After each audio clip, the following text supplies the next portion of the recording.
Sorry Aditya, আপনাকে এই সিচুয়েশনে ফেলার জন্য। Don't be sorry. বন্ধু বন্ধুর কাজে না লাগলে কার কাজে লাগবে? আর বন্ধুত্ব তখনই গভীর হয় যখন বন্ধুরা পার্টনার ইন ক্রাইম হয়। আমার কারণে তোমার আর সূর্যর সম্পর্ক ভালো হবে, এর থেকে ভালো আর কি হতে পারে? হ্যাঁ, তো এবার সব সেট। ওকে, সবাই কাজে লেগে পড়ো। হ্যাঁ, অ্যান্ড ইউ ম্যাডাম ঈশা, প্রিপারেশনসে কিন্তু বেশি দিন বাকি নেই। তুমি কি ডিভোর্স চাইছো?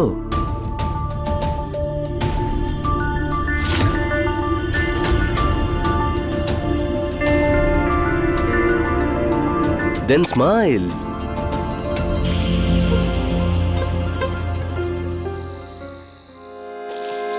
আরে আরে আরে দাদা দাদা, এক মিনিট। কি কি কি করছো দাদা? আর এইভাবে এই নিষ্পাপ বাইকটার সঙ্গে কি করছো? তুমি একে অসহায়ভাবে লাথি মারতে যাচ্ছিলে। আমার মাথা খারাপ করিস না বলেছি আমি তো। মাথা তো আগে থেকেই খারাপ মনে হচ্ছে, তাই আমার প্রাণের চেয়ে প্রিয় বাইকটার উপর অত্যাচার করতে যাচ্ছিলে। অত্যাচার আমিই করছি নাকি ও করছে আমার উপরে? ও কবে থেকে অত্যাচার শুরু করলো? এখন থেকে নয়, যবে থেকে এসছে তবে থেকে নাটক করে যাচ্ছে শুধু। কি বলছো কি দাদা? যবে থেকে আদিত্যরা এসছে না, একটু বেশি মাথা খারাপ হয়ে গেছে যেন ওর। আজকাল যেন খুব বেশি খেয়াল রাখছে ওর। আচ্ছা, তার মানে তুমি ঈশা বৌদির কথা বলছিলে? আর কার ব্যাপারে? আরে না না না, আর কার ব্যাপারে? দাদা না না না, মাথা খারাপ ছেড়ে করিস দাও, কিন্তু আমার বলে দিচ্ছি। শান্ত হও। আর এই আদিত্যটাও সারাদিন ঈশা ঈশা ঈশা ঈশা করতেই থাকে। খুব ভালো বন্ধুত্ব হয়ে গেছে এই দুজনের মধ্যে। আর এই আদিত্য এখানে এসে ওর ইন্টারভিউর জন্য তো ভালো করে পড়াশোনা করুক না, ঈশাকে বাজে বাজে জোক শুনিয়ে হাসানোর চেষ্টা করতে থাকে শুধু। আর ঈশা ওর ফালতু জোকসগুলোতে হি হি হি হি করে শুধু হাসতেই থাকে। আর এভাবে এভাবে শুধু হাই হাই হাই ফাই দিতে থাকে। তাহলে আমার ব্রহ্মচারী দাদা জেলাস হচ্ছে। ওর জোকসগুলোতে না আমার একদম হাসি পায় না, উল্টে খুব রাগ হয়। মনে তো হয় না।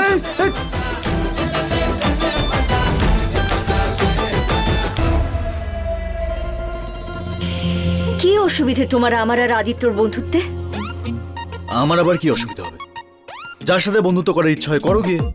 যাও যাও, বাজারে যাও। আরে বাজার থেকে মনে পড়লো, হ্যাঁ এই যে তুমি মার্কেটে যাচ্ছ তাই না, তার থেকে আর একটু এগিয়ে একটা লাভার পয়েন্ট আছে, সেখানেও যেতে পারবে তোমরা দুজনে।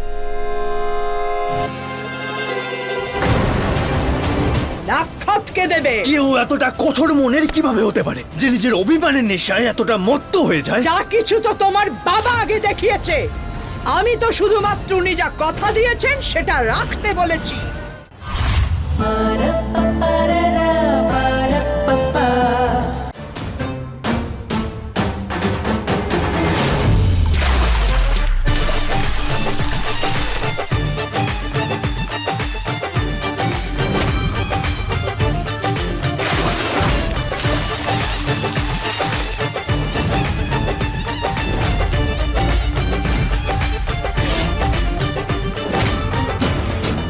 আমার সঙ্গে না উল্টো পাল্টা কথা বলবে না। কি অসুবিধে তোমার? কঠোর মনের লোক একটা। ওর পাথরের মতো মন তো কবেই আপনার জন্য গলে গেছে বৌদি, কিন্তু এই কথা নাও নিজে বলবে আর না আমাকে বলতে দেবে। তুমি না কখনো কারোর ইমোশন বুঝতেই পারবে না, কারণ তুমি তো নিজের মধ্যেকার সমস্ত ইমোশনকে মেরে ফেলেছো। তোমার মাথায় শুধু এটুকুই ঘুরে, গুন্ডা হও আর রাগ করো, গুন্ডা হও আর রাগ করো, ব্যাস।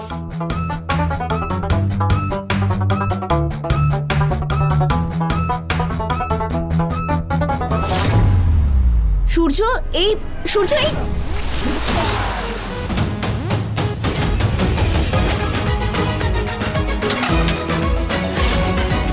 আর এই তোমার মাথায় এই ঘাস পালা আর ওই ভুসি ভরা আছে, এই জন্য না সামনে দেখো না পেছনে, যে কারোর সাথে মুখ তুলে চলতে থাকো। আমার কি যা আসবে? যাও, যার সাথে ইচ্ছা হয় যাও, আমার এমনিতেও কিছু যা আসবে।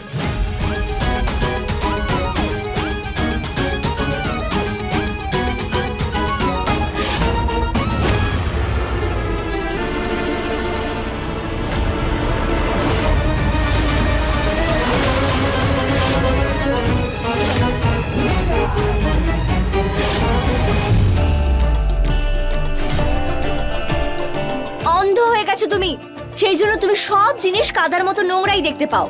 না তুমি কারোর ফিলিং বুঝতে পারো আর না অনুভব করতে পারো। তুমি আমার উপর মাটি ছুড়লে। এবার দেখাচ্ছি যে আমি অন্ধ কি না।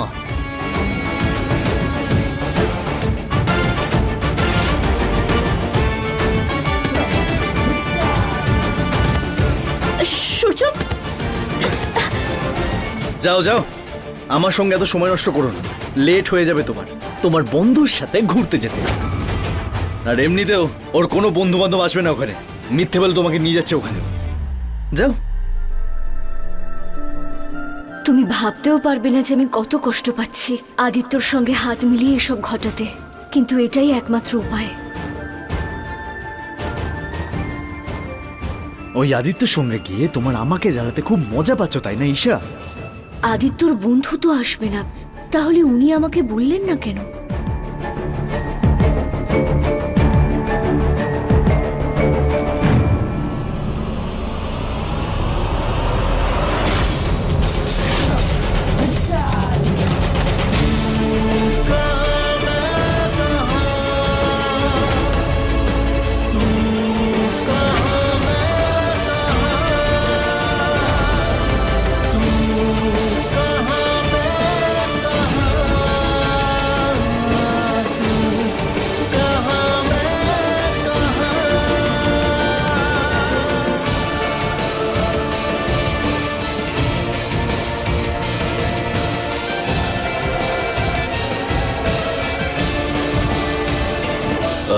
ঈশা, অ্যাকচুয়ালি না প্ল্যানে একটু চেঞ্জ আছে। আমরা আজকে নয় কাল যাব।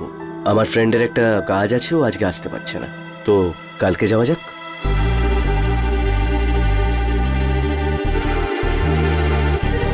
কোনো ব্যাপার না, আমরা কাল চলে যাব।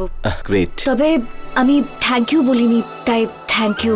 আপনি আমার জন্য ফ্ল্যাটমেটের সঙ্গে কথা বন্ধুদের বললেন। মাঝখানে no thank you, no sorry. You are always welcome my friend. ইয়ে,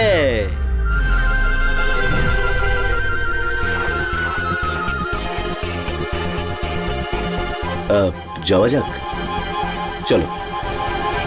একে তো এমন কাজ করবে যাতে অসুবিধাই হয়, তারপর বলবে আমি কঠোর মনের, আমি নাকি অন্ধ। আরে এত মাটি যদি কারোর উপর ফেলে তাহলে তো সে অন্ধ হয়েই আচ্ছা, যাবে। ছোট শোন, আমার কথাটা মন দিয়ে শুনবি। কাল আমি আমার একটা বন্ধুর সাথে আসছি, খুব স্পেশাল ফ্রেন্ড, 56 মার্কেটে মশালা সোডা খাওয়ার জন্য। কিন্তু দেখ ভাই, ওই মশালা সোডায় শুধু কাজ হবে না। ওই যে চকো ব্রাউনি আইসক্রিমটা হয় না, ওটা ওর ফেভারিট। আর ওর পাস্তাও খুব পছন্দ with soft drink, Italian pasta with Greek yoghurt. আর সবকিছু না টেবিলের ওপরে সুন্দর করে সাজিয়ে দিবি। আর হ্যাঁ, টেবিলের আশপাশে ওই যে টিউলিপ ফ্লাওয়ার হয় না, সেগুলো ওর ফেভারিট, ওইগুলো রেখে দিস। মানে ও যখন আসবে তখন ওর যেন মনে হয় ও একজন স্পেশাল গেস্ট। বাবা, হতে এসছে এখানে আইএস, আর হচ্ছে এখানে এসে আই এম স্পেশাল। প্রেমের ভূত চেপেছে ওর মাথায়। হতছাড়াটা ঈশাকে বন্ধুর সঙ্গে দেখা করানোর নামে ডেটে নিয়ে যাচ্ছে।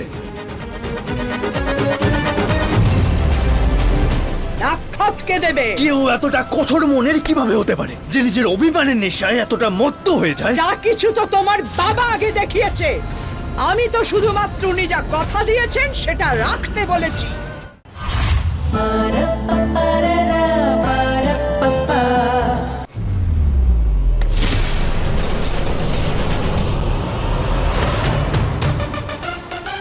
হ্যালো ছোটু, এই যে চকো ব্রাউনি আইসক্রিমটা আছে না, সেই সবগুলো বাচ্চাদের মধ্যে বিলিয়ে দে। আর নিজের বসের জন্য একটা বাড়ি খুঁজে নে, কারণ পরবর্তী 5 মিনিটের মধ্যে তোর বস ঘর ছাড়া হতে চলেছে। এই সূর্য, আমার ফোনটা ফেরত দে। এটা আমার ফোন, আমি যা ইচ্ছে তাই করতে পারি, তাতে তোর কি যায় আসছে? আমার বাড়ি, আমার ইচ্ছে।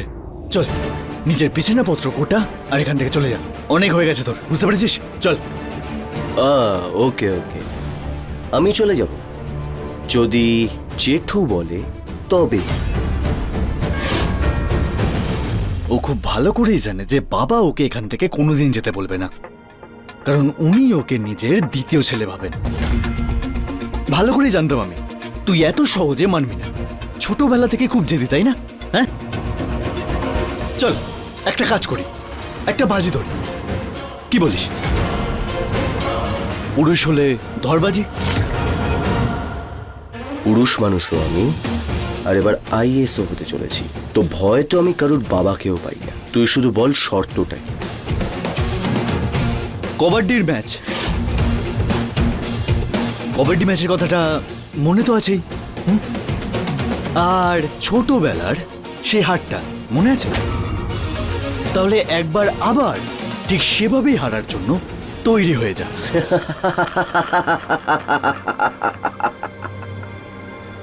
তোর ওই শর্তটা শুনে তো মনে হচ্ছে সূর্য তোকে জড়িয়ে ধরি ভাই। ওই হারের বদলা নেয়ার জন্য আমি কতদিন ধরে ওয়েট করছি, আর তুই একদম সঠিক সময়ে এই সুযোগটা আমায় করে দিলি ভাই। তাহলে এবার প্রস্তুত থাক হারার জন্য, কারণ আমি যেটা চাইবো সেটা আমি যে করে হোক পেয়ে যাবো। এটা তো কালকের ম্যাচের পরেই জানা যাবে। যদি তুই জিতে যাস তাহলে তোর আর ঈশার মাঝখানে আমি কোনোদিনও কিচ্ছু বলবো না, আর যদি তুই হারিস তাহলে তোকে সারা জীবনের জন্য এই বাড়ি ছেড়ে চলে যেতে হবে। বল, রাজি তুই?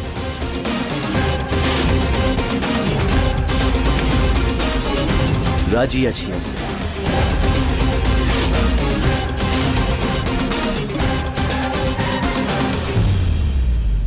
ঈশা দেখো সূর্যর কেমন অবস্থা হচ্ছে তোমার জন্য।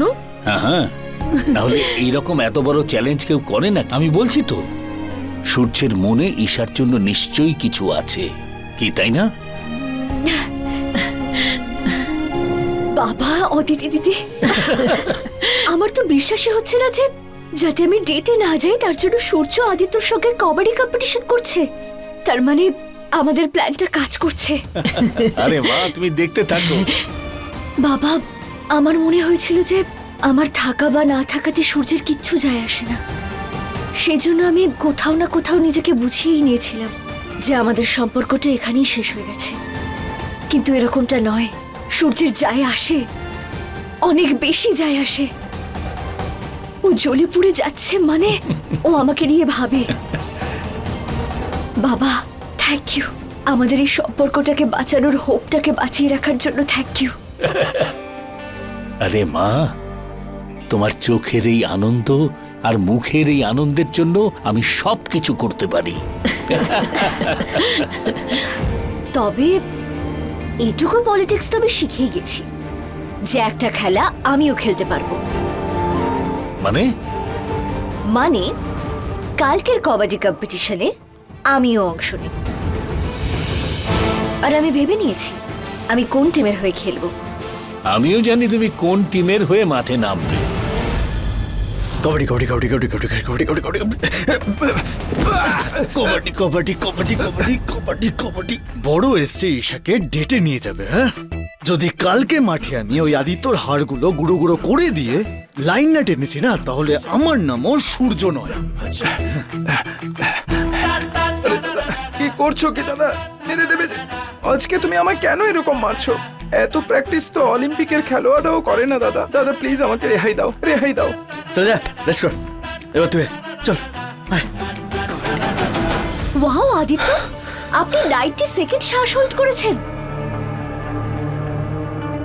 আপনি তো দারুণ প্লেয়ার। কাল আপনাকে হারানো খুব মুশকিল হবে। আমি বেট করতে পারি যে জয়ী আপনিই হবেন। জিততে তো হবেই না ঈশা, কারণ তুমি প্র্যাকটিসে হেল্প করছো না আমায়। অ্যাকচুয়ালি লেডি লাক বলেও না একটা জিনিস হয়।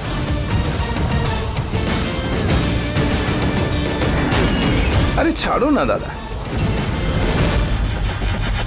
আরে আরে আরে আরে আরে আরে আরে দাদা, তুমি তো চিটিং করছো দেখছি। আমার বউকে চোখ মারছে ও, কে তো আমি ছাড়বই না।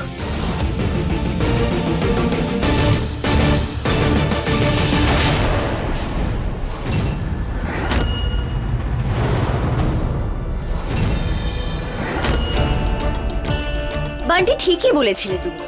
তোমার টিমের প্লেয়ার চিটিং করবে এবার, কারণ সে ভয় পাচ্ছে কাল যদি সে হেরে যায়।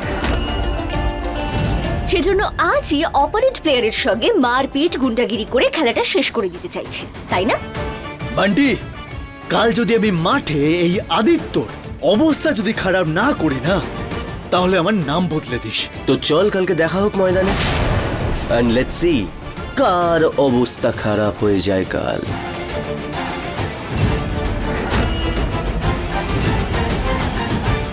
চল। ব্রহ্মচারী স্বামী, তুমি মানো বা না মানো,